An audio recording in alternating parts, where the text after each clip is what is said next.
男嘉宾赵先生，25岁，来自江苏，主持人，有请赵先生，有请。女嘉宾丁女士，28岁，来自重庆，赛业，来，有请丁女士，有请。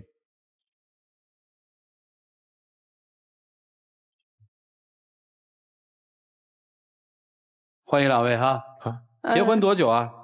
我们结婚已经1年半了。结婚的时候，他们家人是不同意的。当时我是在谈恋爱的时候没有跟我妈说，就是我有一个女朋友啊。后来谈恋爱的过程当中呢，发现我怀孕，一致决定还是准备生啊。但是在这之前，就像我刚刚说过的一样，我并没有跟我妈提起过我有一个女朋友啊。所以我妈就非常震惊的看到我突然拉着一个陌生的女人拉到她面前，然后跟我妈说：“妈，我要跟她结婚。”所以我妈其实是非常的不同意。那个时候我是大学刚毕业，她有打算说让我出去上学，她会觉得说一切都在她的计划当中。但是这个时候突然有一个人要牵绊住我的学业跟事业的时候，她会非常不开心。但是因为我当时的女朋友就是我现在的太太，她就说，还是非常希望想要这个孩子的。于是呢，我妈就是很不情不愿的，勉强的答应让我们结婚啊，导致了后来的一系列的问题。但是我们当时结婚的时候，他没有告诉我他要出去留学的，所以他导致他妈妈对我一直有意见。然后包括到现在我们已经生宝宝了，宝宝3个月，但是在这个时间段时候，他父母是不闻不问的，然后从来都不管，对宝宝关心也是特别少。宝宝是我妈妈、我爸爸妈妈在帮我养着的，还有我们一起。然后他们家就觉得是理所当然的，他们既没有付出就是照顾我们的那种义务，然后经济上也没有给我们任何支持。我们到现在为止还住在我们自己住的一个小公寓里边，就是我之前买的婚前。说说你们家人怎么想的呀？后来我们俩就是强行要结婚，我妈也是没有办法。于是，在婚礼的时候，我妈就她一个人去了，然后我父亲因为有些原因没有去。然后我太太就特别生气，导致了我们后来一直有很多的矛盾，包括现在我是一个主持人，然后我现在在创业初期有很多的困难，就是我太太可能会觉得现在的话，我们家没有给到她很多的物质上的帮助，也没有给到她很多心灵上的关怀，包括我现在一直要在外面去打拼，所以她会觉得说我没有管这个家，而且没有给到她很多的温暖。你就给呗。我没有那么多时间去给，因为我必须现在创业初期只有这么点时间，我要把所有的精力放在我的工作上面。他现在就是因为他所谓的他每天很忙，然后他经常晚上都不回来的，然后就是我现在说什么话他都不听。以前嘛总是我说什么他还听的，然后现在就觉得，既然我在家带宝宝，就觉得我应该全心带宝宝就可以了，其他事情不应该我管的。为什么晚上不回家啊？因为我经常主持的话是在外地，然后比如像一些晚宴，我主持完了之后，客户会觉得，哎，这个小伙子还不错之类的，就会说留下来一起喝酒。那我喝完酒之后就不能说酒驾或者是夜太深了，我就没办法，只能就待在客户那边，就是他们给我开的酒店，我只能住在那边。然后因为经常会有这种事情，而且我是希望说通过这样一个主持，接下来可以积累到更多的人脉，这样子可以有更多的钱去赚。等于是活动主持是吧？对，是活动主持。我觉得那个都不是重点，重点是比如说以前没结婚之前你也是在工作的呀，为什么现在有了宝宝之后你反倒觉得会更忙了呢？但是没有结婚之前我没有宝宝呀，我现在要所承担的是一个家庭的责任呀。你没有工作，宝宝我要养，我没有办法。他现在就觉得是我们带宝宝就应该全部是我来弄，或者是我妈妈来弄。他们家人包括他从来没给宝宝换过一次尿不湿，然后也没给宝宝喂过一次奶粉。我是觉得就是我可能心思都在工作上面，我觉得他们比较时间带的长了之后，他们比较会换尿不湿，或者是比较会喂奶粉，所以我弄不好的话对宝宝也不好，所以我干脆就直接放手让他们去弄。行，再问啊，你们俩谈了多久的恋爱结的婚啊？谈了1年不到。在恋爱期间谁主动一些呢？他主动。结婚这个问题上谁主动呢？应该是我主动一点。现在你们是住在你说你的一个小公寓里是吧？对。这是你自己买的还是租的呀？是我婚前自己买的。那你们结婚的时候相当于裸婚，对吗？对。啊，他什么都没有。而且最可气的是，结婚的时候他们家没有一个人去，就他妈妈去了。啊，为啥呀？就是亲戚朋友没有人去的。我也不知道，其实我说白了，我没有问过，真正问过他是为什么没有叫亲戚朋友都没有来。那你当时要跟他结婚的时候，那个孩子是不是你结婚的砝码之一啊？这么说吧，如果当时你没有怀孕，没有那个孩子的话，你们还结这个婚吗？不结，至少那个时候不考虑结婚。也就是说，你们其实是为了这个孩子结的婚，是这意思吧？是的。为孩子结婚是你的想法。是的。是吧？是的。结婚是你的想法，是吧？是不是？是的。哦，现在双方的父母还有来往吗？基本上不来往，因为结婚的时候就他妈妈去了，他爸爸没去。完了之后，我爸爸妈妈也要面子的呀，总归觉得这种事情都不去，那我们凭什么呢？办了多少桌啊？40多吧。40桌啊？对。男方家一个只去了他妈，怎么会办了40桌呢？就全是我们女方的亲戚朋友啊。是在你们老家办？在我太太的家里面，老家。哦，等于没在江苏办婚礼，在女方家里办的婚礼。现在你们在哪儿生活呀？现在江苏。你的老家？对，是吧？江苏哪儿啊？江苏苏州。虽然是在苏州，但是不在他家，现在是住在我那边的。女生心里是不是有坎儿啊？对啊，到现在为止我都没去过他们家吃一顿饭。哦，没房没车是吧？没房没车。没彩礼是吧？没有。没酒席是吧？也没钻戒，什么都没有。什么都没有，叫裸婚，还给他们家生了个孙子是吧？可是到现在为止都没回自己的公公婆婆家吃顿饭。没有。哎，你父母不邀请他去吃顿饭吗？因为就是之前结婚之前，就我妈妈会很不开心，包括婚后的话，她主要是我爸爸还好，我爸爸一直跟我妈妈说，要让他多来我们家，但是我妈妈就面子上还是有点挂不住那种。这不都有第3代了吗？还有什么挂不住的？我也不知道他怎么想的。不来看孩子吗？来看不是特别多。给买点尿不湿什么的吗？会有，但是在经济上不会贴补你们，是这意思吧？对，是的。啊，你现在靠什么生活呢？我现在没上班，就全职带宝宝。那就是说你们家的生活靠他？因为他现在都还是属于在各种都算是在初步的创业期，然后基本上是没有收入的。因为我们之前我以前也是在苏州的，然后在苏州是我和我爸爸妈妈在那边开饭店，然后我们现在用的积蓄什么之类的，包括宝宝家里的生活费用都是算我这边拿出来的。那你这忙成这样，没给家里挣钱呀，兄弟？我挣是挣，但是不是特别多。还有就是我觉得他现在和婚前的变化太大了，我就觉得既然他父母也是这样子，然后他也是这样子，我就觉得过不下去了。男生什么态度啊？我还是想好好过的。咋过呀？首先从经济基础开始吧。对，我有几个问题很好奇啊。就是家里到底是因为经济条件很一般，提供不了女生想要的这些条件，还是说就是妈妈在给你置气啊？妈妈在给我置气。其实家庭条件的话不算特别好，也不算特别差。就像我们比如说结婚的话，按照中国人正常的一个观念会是需要车、需要房、需要彩礼。其实这个当时如果我妈妈她不是很生气的话，比如说我正儿八经的去谈个恋爱，或者是我没有去隐瞒那个，没有告诉我妈妈。但是为什么叫正儿八经呢？你是一直瞒着你爸妈，然后也一直瞒着我，才会导致现在的事情发生的。而且到现在为止已经发生这个事情了，你没有从中间调节。行，我接着再问问，你父母为什么不喜欢他呢？总得有个理由吧，就是不告诉算是其中之一的理由。可是木已成舟啊，中国的父母相对比较宽容啊，我这听起来是不太喜欢啊。对，我爸爸其实还挺喜欢的。妈妈对他有什么重大的意见呢？可能在就是我父母那代观念当中，他们会觉得一个很漂亮的女生可能不适合过家。你妈妈就到现在为止还认为她不适合居家过日子吗？现在她的想法我不知道，但是那为什么不去聊呢？我觉得挺头疼的，就是说头疼什么呢？因为我太太这边，会因为我妈妈的关系对我很生气，然后我妈妈一提这个话，你去跟你妈说呀。因为我妈妈她自己也是属于自己做点事情，然后她也很强势。对这件事儿就不追究你了。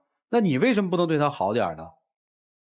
我还是觉得物质基础蛮重要的，就是说我希望说先有个物质基础，后面再会说对她好一些。哎呀，这基本就要构成一个死结了，因为这是一个认知上的问题。大概在你的认识里面，其实关不关心他们不重要，对吧？只要有钱就行，他觉得现在结婚了，我在那儿就可以了。也重要，但你没关系啊。但我觉得，因为他比较实际，所以我是想的说，因为我现在没有车、没有房，也没有太多的存款，所以我还是希望说，通过首先能够。那好，我问你，如果你们俩离婚了，你觉得你们这段婚姻是败给了没车、没房、没钱，还是败给了你不关注他？我觉得是败给了没车、没房、没钱。女生，你觉得你们婚姻败给了什么？我觉得我们是败给了就是婚后他对我们的不关心，他不知道我需要的是什么。听完这个故事之后，可能每个人有每个人的想法啊，但是什么样的想法不重要，重要的是在这个十字路口，这两位怎么走啊？我们从不同的角度给他们一些观点吧，一起进入新阳美容 APP 丘比特问卷。来，香娜老师。二位好啊，我听你们的事儿我也挺头疼的。你知道为什么你的妈妈、你的家人不认同她、不认可她吗？是因为从你的心底，你压根儿就不认可你的太太。在你的心里，你觉得是你非要死乞白赖嫁给我，是你非要给我生孩子。我能给你的已经全部给你了，你要我娶你好，我娶了。你要我出去赚钱，你说我没能力，我现在出去赚给你看啊。那我赚钱，我就是没有时间去关心你，没有时间去关心孩子啊。如果你不认同他的话，你的家人永远无法接受他，你们的婚姻生活也就到此为止，画上句号了。你自己好好想一想，谢谢。好，谢谢山奈老师。来，曲总，你现在的种种行为都是在逃避矛盾，逃避问题。你以为逃避就能解决问题吗？恰恰不能，反而会让这个问题是越来越大。你如果逃避问题的话，你就会成为两个失败的角色，一个是丈夫，另外一个是儿子。你的母亲也在责怪你啊，这个孩子这么不听话呀，他甚至于会把对你的责怪加之于他身上，对不对？很多问题就是这样，越逃避越误会，误会越来越大，问题就无法收拾。所以现在不是逃避了，没有逃避的余地了，面对吧，解决它，可以吗？先从意识上解决。你的老婆需要的不是钱，不仅仅是钱，而是你的情。你们之间是没有有效的沟通的。同样，你跟你的母亲也要去做有效的一个沟通。你已经是作为孩子的父亲了，并且你已经是一个女人的老公了。这个家庭需要你说了算了，该出头的时候到了，就这样。来，白老师。其实，在你们的这段婚姻当中，我觉得这个女孩是成为了你向你妈妈发起攻击和挑战的一件武器而已，她被你利用了。因为在我做心理治疗的过程当中，我会发现很多家庭关系，尤其是这种缺乏尊重的、没有话语权的、没有尊严的、没有自己的自主权的这样的孩子成年的时候，他内心当中虽然得到了很多来自于家庭的物质上的这种资源的支持，但是他的内心其实是因为没有被真正的尊重到和被去读懂和去关爱到，是被控制和被要求的这样的一种状态，其实他的内心是有很多的愤怒的。你看，你对于你的妈妈，你刚才说你是突然把她带到他们面前，直接宣布结婚。首先，你也没有去把你妈妈去当回事儿，因为我们都知道，如果孩子突然间告诉我我班辞职了，突然间告诉我这个辍学了，突然间告诉我要结婚了，或者突然间告诉我以后这辈子不结婚了，这个对于一个母亲来说都是一个巨大的打击，或者叫做攻击。那为什么？其实我更感觉到的是，你对于很多，就是我妈妈为什么不接受她，我没问过；我妈妈为什么一个人来参加婚礼，家里亲戚不来，她为什么不邀请，我没问过；我妈妈为什么来看我的儿子来看的这么少，我没问过。其实也不是你不敢问，而是你内心当中已经根本就不在意，因为你知道你所有这1年多所做的这个行为，对于你妈妈来说，那是对于她以往在你身上所施加的这种控制的一个绝地反击，而你胜，她只是一个受牵连的人。我们是一个爱情保卫战，如果掺杂了这么多这么复杂的和这么多怨气的东西在里面的话，那他恐怕也真的就不是爱情了。未来该怎么样，只有你们自己知道。谢谢。谢谢白老师。来，蒲老师。我们要注意到一个点，40桌婚礼，母亲是去了的，一个人去了。母亲如果不认可，完全可以一个人都不去。我根本就不认可这个儿媳妇，我根本就不用去，但是母亲还是去了。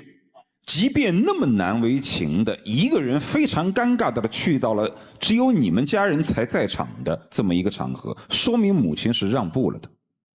所以我不说里面的真真假假，至少我认为有一点，他的母亲和他的父亲都是无辜的。从某个角度上来说，是你在这个过程当中不仅没有做好信息对称和交流的工作，而且他还捣了乱，甚至抹了黑。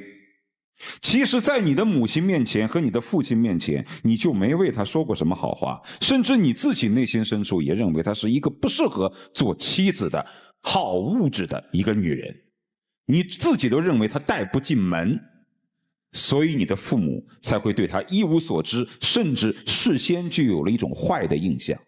我们很难相信结婚了，孩子几个月了，你居然没有在家里吃过一顿饭，这是很奇怪的事情。这得跟你是有多深仇大恨啊，这得是多认为这个女人骗了我的儿子，骗了他的前途，骗得他生了一个孩子。而你其实也没有做好跟他母亲积极的交流工作，你完全依赖在了这个表面上能说会道的主持人，但其实他的能说会道其实是能言善辩而已。有了孩子，我们基本上都不会说让你们分手，但我建议你们真的应该好好的开一个家庭会议，让他的母亲父亲参与进来，你们必须得有直接面对面的交流。只要你跟婆婆和公公正面直接交流了之后，你就会发现这其中有多少东西是他起的作用。很多事情为什么原来如此，那个时候你再做出自己的判断。我希望我说的是不对的，如果我说的是不对的，你们还可以积极的去沟通，将来还可以努力的去生活。但如果我万一不幸严重是这种情况，那么这种男人就不值得托付，宁愿离婚带着孩子也不要跟他过，好吗？就这样。谢谢老师。下面其实要问的，你得回答我，正面回答。好的。你恨他妈还是恨他？我以前是恨他妈，但是现在我是对他失望。你从什么时候开始对他失望的？就是婚后开始。你从什么时候开始觉得他妈在这件事情里面其实还有一些无辜？就从他妈妈现在还会来看宝宝。所以核心问题就出来了。因此我们不要把这些东西转嫁，不要给他妈妈，不要觉得无助的时候好像我一定要抓一个什么稻草，一定要把一个责任推给谁，其实就是我们自己。我问你几个问题好不好？真想娶人家吗？想。那为什么娶回家这么对人家呢？因为我自己有挺多无奈的，就是你的无奈是，没车没房没钱，然后再加上，所以不是他物质，真的物质是你，所以你自己想吧。来，接下来就一起进入那几天和古方红糖真情60秒。我觉得刚刚听各位老师描述了这么多过后，的确更多的问题是在于你身上的。我希望今后你可以就是很认真的对待我们这个家庭。其实就像刚刚主持人老师包括几位评委老师所说的一样，我觉得可能有些我的观念是真的错了，但是我不一定完全能现实上能认识得到，但是我也会好好的以后去跟你们沟通，然后不仅仅只是从我所说的房子车子上面来，更重要的应该是关心关爱，真正把这个家庭经营成一个有爱的家庭。哎，时间到，谢谢两位，请回吧。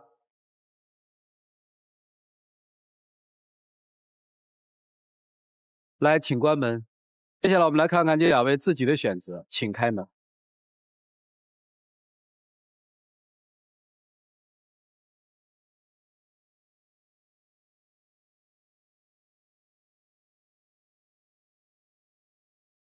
抱一抱，就当作从没有在一起。来。